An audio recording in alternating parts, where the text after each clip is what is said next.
Assalamualaikum warahmatullahi wabarakatuh. Salam sejahtera bagi kita semua. Dalam kondisi pandemi seperti saat ini, kegiatan di rumah bukanlah untuk bermalas-malasan. Kita harus tetap semangat belajar dimanapun tempatnya dan bagaimanapun kondisinya. Karena pendidikan bukan hanya persoalan kita datang ke sekolah ataupun kampus, lalu bisa memperoleh ijazah. Tapi pendidikan merupakan persoalan untuk kita memperluas wawasan serta menyerap ilmu kehidupan. Pada kesempatan kali ini, presentasi dari kelompok 1 akan membahas dan sharing mengenai media pembelajaran untuk mengatasi miskonsepsi siswa pada materi konfigurasi elektron. Video presentasi ini dibuat untuk memenuhi tugas mata kuliah media pembelajaran kimia yang diampu oleh Ibu dosen Hilya Ulinaja Magister Pendidikan, di mana yang disusun oleh yang saling bekerja sama, di antaranya Rizka Ayu Safitri dengan nomor induk mahasiswa 12212183032, Afifah Noviana Sari 12212183053, Frisilia Novia Biliana Putri 12121283057, Rafika Firna Hidayah 12212183067, Isroun Julaikah 12212183068, Arvina Dwi Aprilia 12212183070, Zeni Febriana Sari 12212183076, Alwi Shihab 12212183084, Zulfia Rifki Nabila Ash 12212183098. Pada video presentasi kali ini, kelompok akan membahas di antaranya bagaimanakah karakteristik dari materi konfigurasi elektron itu, lalu bagaimana isi dari materi konfigurasi elektron, selanjutnya miskonsepsi apa saja yang terjadi dalam materi konfigurasi elektron, dan yang terakhir adalah bagaimanakah rancangan media pembelajaran untuk mengatasi miskonsepsi konfigurasi elektron pada siswa. Dalam kurikulum 2013, materi konfigurasi elektron merupakan dasar yang menjadi materi prasyarat untuk konsep kimia yang lainnya, seperti struktur tabel periodik unsur dan juga konsep ikatan kimia. Oleh karena itu, sangat perlu dikembangkan suatu media pembelajaran yang dapat identifikasi dan memberikan pemahaman yang benar untuk dapat mengatasi terjadinya miskonsepsi pada materi konfigurasi elektron. Baik, kita masuk pada pokok pembahasan yang pertama, yaitu karakteristik materi konfigurasi elektron. Sebelumnya, apa sih karakteristik konfigurasi elektron? Jadi, menurut Kamus Besar Bahasa Indonesia, konfigurasi memiliki arti bentuk atau wujud untuk menggambarkan keadaan suatu benda. Sehingga konfigurasi elektron dapat diartikan bentuk atau kedudukan atom yang satu terhadap atom lainnya dalam satu molekul. Dalam fisika atom dan kimia kuantum, konfigurasi elektron juga diartikan sebagai susunan elektron-elektron pada suatu atom, molekul, atau struktur fisik lainnya.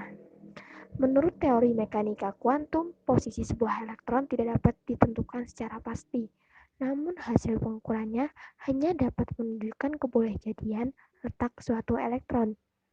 Elektron-elektron dapat berpindah tempat dari satu ke energi lainnya, baik ke arah yang lebih rendah maupun ke arah yang lebih tinggi. Akan tetapi, semua aktivitas elektron diatur oleh beberapa asas, di antaranya ada asas Aufbau, kaidahan, dan asas larangan Pauli. Jadi, pada materi konfigurasi elektron, siswa akan diperkenalkan mengenai asas Aufbau, prinsip larangan Pauli, dan aturan Hahn.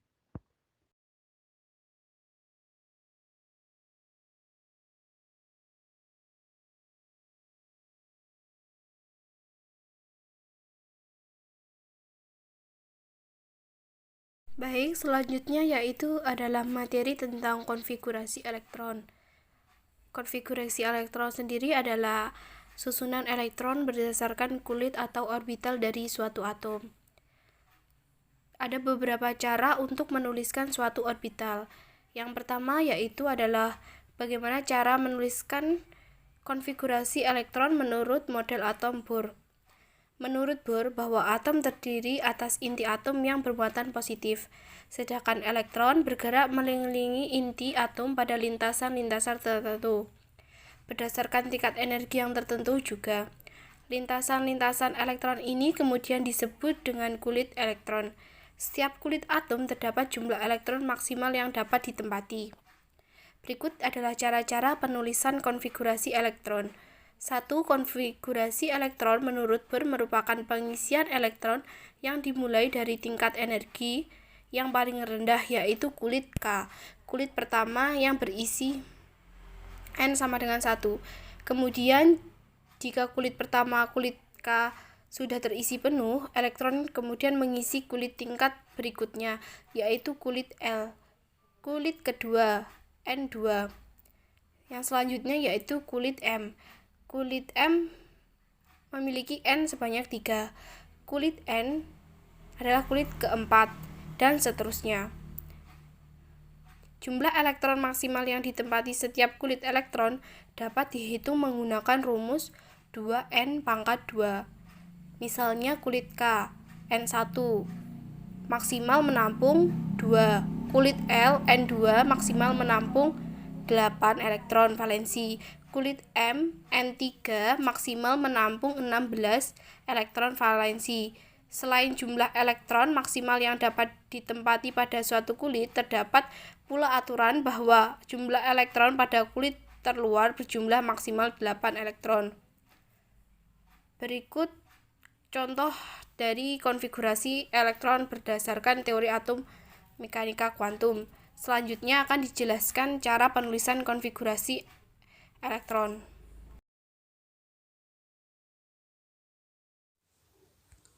Penulisan konfigurasi elektron. Penulisan konfigurasi elektron menurut model mekanika kuantum menggunakan diagram orbital dan perlu mengikuti aturan penentuan konfigurasi elektron berdasarkan orbital yang meliputi asas Aufbau, larangan Pauli, dan kaidah Hahn. Kedudukan elektron terluar dari suatu atom bisa ditentukan dengan melihat bilangan kuantumnya.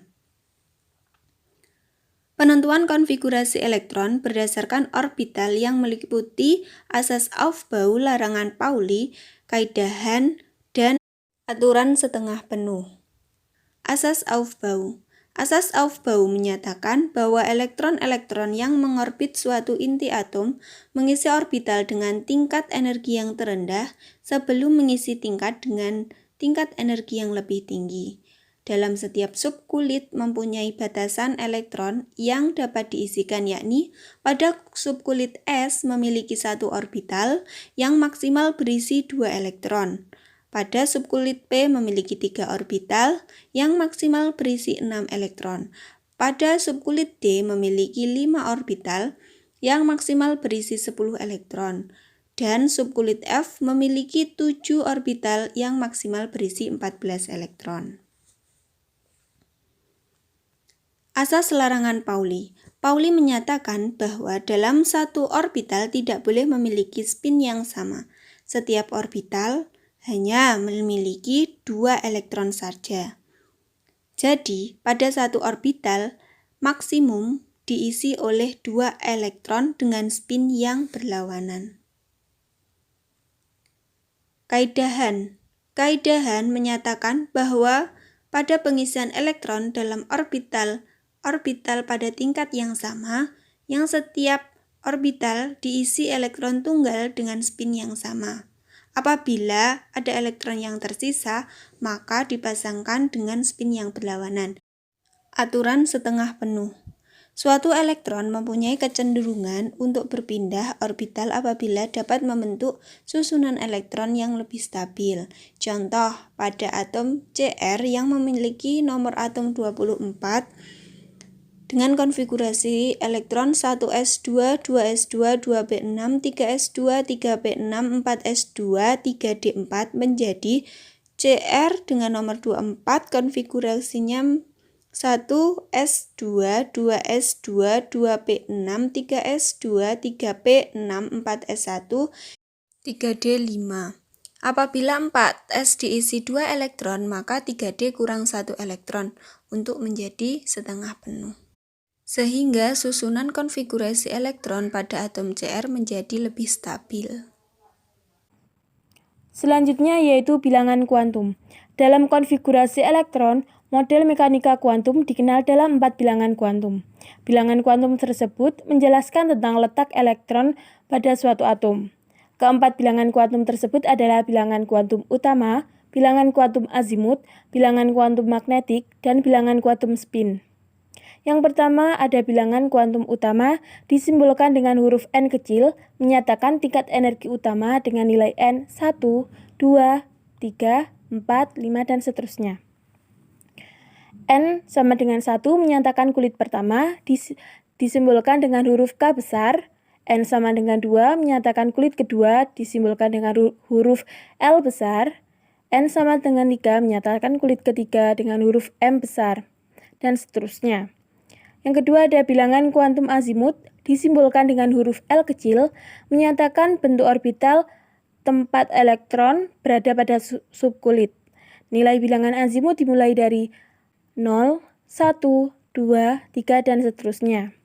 Nilai 0 menyatakan subkulit S, nilai L sama dengan 1 menyatakan subkulit P, nilai L sama dengan 2 menyatakan subkulit D, dan nilai L sama dengan 3 menyatakan subkulit F.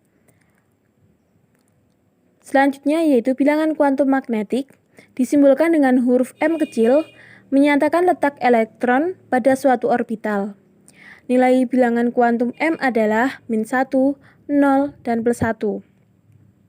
Pada subkulit S, M memiliki satu orbital dengan angka 0. Pada subkulit P, M memiliki 3 orbital yaitu -1, 0, dan +1. Pada subkulit D, M memiliki 5 orbital yaitu -2, -1, 0, +1, +2. Selanjutnya yaitu bilangan kuantum spin, menyatakan arah perputaran elektron. Nilai bilangan kuantum spin adalah -1/2 dan +1/2. S sama dengan 1/2 menyatakan arah putaran searah jarum jam dan digambarkan dengan tanda panah ke atas. S sama dengan -1/2 menyatakan arah putaran berlawanan arah jarum jam digambarkan dengan tanda panah ke arah bawah. Selanjutnya yaitu konfigurasi elektron gas mulia. Gas mulia merupakan unsur-unsur yang berada pada sistem periodik yang terdapat pada golongan 8A dan memiliki kestabilan yang sangat tinggi. Unsur yang terdapat pada golongan gas mulia antara lain helium, neon, argon, kripton, xenon, dan radon. Sebagai unsur gas mulia dapat ditemukan di alam sebagai unsur monoatomik. Hal penting yang menyebabkan gas mulia memiliki kestabilan yang sangat tinggi adalah konfigurasi elektronnya. Konfigurasi elektron gas mulia dapat digunakan untuk meringkas penulisan konfigurasi elektron pada unsur lain. Oke, lanjut ke yang subbab ketiga, terkait miskonsepsi yang sering terjadi pada materi konfigurasi elektron. Nah, di sini merujuk pada beberapa sumber yang ada, diketahui bahwasanya miskonsepsi terjadi pada materi-materi berikut ini. Yang pertama, yakni pengisian elektron. Menurut Aufbau, masih banyak siswa yang mengisikan elektron dari subkulit berenergi tinggi sampai penuh, kemudian subkulit yang rendah. Ini salah, dan konsep yang benar yakni pengisian elektron dari subkulit berenergi rendah sampai penuh, kemudian subkulit yang lebih tinggi. Yang kedua, yakni pada konfigurasi elektron bermuatan. Nah, siswa masih sering salah dalam menambahkan atau mengurangkan elektron dengan muatannya. Padahal konsep yang benar yakni apabila atom bermuatan ion positif maka akan melepaskan elektron sehingga konfigurasinya dengan mengurangi muatan. Sedangkan apabila atom bermuatan ion negatif maka akan menerima elektron sehingga konfigurasinya dengan menambahkan muatan. Ke materi yang sering terjadi miskonsepsi ketiga, yakni siswa sering salah dalam mengkonfigurasi elektron untuk unsur dengan nomor atom lebih dari 20. Mereka beranggapan bahwasanya elektron dengan tingkat energi tertinggi berada dalam orbital 3D. Lebih parah lagi, mereka juga menganggap elektron terluar juga dari orbital 3D, sehingga apabila membentuk ion elektron yang dilepaskan berasal dari orbital 3D. Nah, di sini kesalahan atau miskonsepsi sering terjadi karena konsekuensi atas pemahaman diagram Aufbau model Madelung. Padahal konsep yang benar ialah diagram Aufbau model Madelung hanya tepat dengan eksak untuk menyatakan energi orbital bagi 20 atom pertama, sedangkan unsur-unsur setelah itu mengalami penyimpangan, sehingga sebagai akibat penambahan jumlah elektron dan proton. Penyimpangan tersebut terkait dengan urutan energi orbital. Untuk unsur-unsur dengan nomor atom lebih dari 20, urutan energi orbital tidak lagi mengikuti aturan N+1, akan tetapi mengikuti urutan N saja.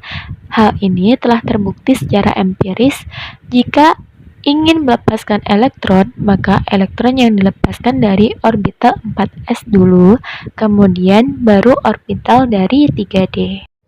Miskonsepsi yang selanjutnya terjadi dalam menentukan bilangan kuantum magnetic spin untuk elektron tidak berpasangan di suatu orbital. Sebagian besar siswa berasumsi bahwa elektron yang tidak berpasangan di suatu orbital memiliki harga bilangan kuantum magnetic spin plus setengah.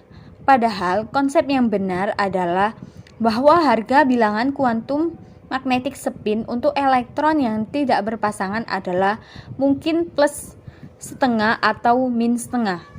Dalam hal ini, harga bilangan kuantum magnetic spin bukan sebuah kepastian atau diurutkan dari plus setengah terlebih dahulu kemudian min setengah, melainkan sebuah kemungkinan. Perlu ditekankan bahwa tanda plus setengah dan min setengah hanyalah merupakan konveksi untuk menunjukkan bahwa jika ada dua elektron dalam satu orbital, maka arah spin kedua harus saling berlawanan sesuai dengan prinsip Pauli. Miskonsepsi yang selanjutnya tentang perbedaan antara elektron terluar dengan elektron valensi. Sebagian besar siswa berasumsi bahwa elektron valensi sama dengan elektron terluar. Padahal konsep yang benar tentang jumlah elektron yang terdapat di kulit terluar sebuah atom disebut elektron valensi, sedangkan elektron terluar adalah elektron yang terletak di subkulit yang memiliki energi terbesar. Yang selanjutnya yakni rancangan media pembelajaran. Media pembelajaran yang kami angkat yakni modul. Media sendiri merupakan suatu alat komunikasi dan sumber informasi. Bagi seorang pendidik, haruslah cermat dan tepat dalam pemilihan media pembelajaran, sehingga nantinya media yang akan digunakan dapat menimbulkan motivasi belajar serta perhatian siswa menjadi terpusat kepada topik yang sedang dibahas. Salah satu media pembelajaran yang dapat digunakan ialah modul. Modul merupakan sebuah media pembelajaran yang bersifat individual. Biasanya, modul yang ada di sekolah masih berupa konvensional atau cetak, sehingga hanya dapat menampilkan gambar berupa 2 dimensi saja. Modul yang biasa digunakan dalam pembelajaran masih berupa layout sederhana dan isinya hanya berupa materi-materi pokok saja. Modul yang demikian dapat membuat siswa akan cenderung merasa bosan dalam mempelajari materi, sehingga diperlukan adanya pengembangan modul yang menarik serta berisi ulasan materi yang lengkap.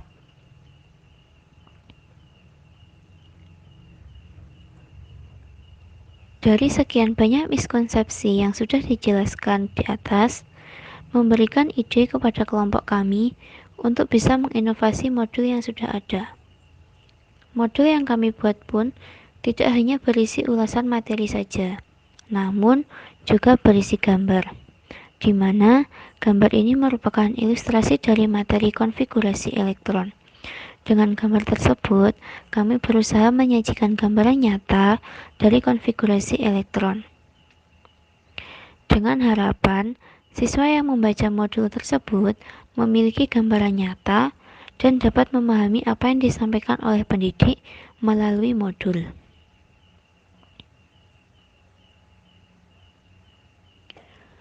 Gambar-gambar yang kita sajikan tidak hanya memiliki satu warna saja, namun kami menyajikan dengan berbagai warna.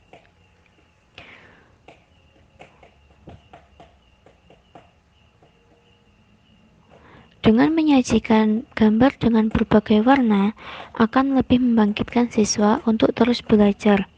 Selain itu, dengan disajikannya berbagai macam warna akan meningkatkan daya ingat siswa.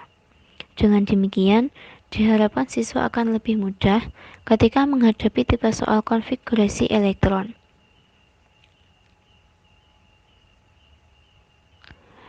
Selain dari warna yang bervariasi, kita juga menyertakan latihan-latihan soal. Latihan-latihan soal ini dapat membantu siswa untuk berlatih dan menguji pemahamannya. Latihan soal yang dibuat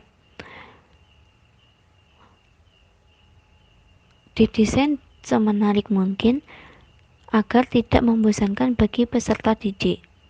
Latihan soal yang dibuat tidak berupa soal pilihan ganda yang terdiri dari sekian banyak soal dan diletakkan di akhir materi. Namun, latihan soal yang disajikan hanya beberapa poin dan diletakkan di sela-sela materi yang disajikan. Hal ini bertujuan agar setiap kali siswa belajar materi baru, siswa dapat langsung menguji pemahaman belajarnya, tanpa harus menunggu materi yang disajikan selesai. Dengan penyajian latihan soal tersebut, siswa akan lebih mudah dalam belajar, karena evaluasi yang didapat secara bertahap. Hal ini juga bertujuan dapat mencegah miskonsepsi yang berkelanjutan pada siswa.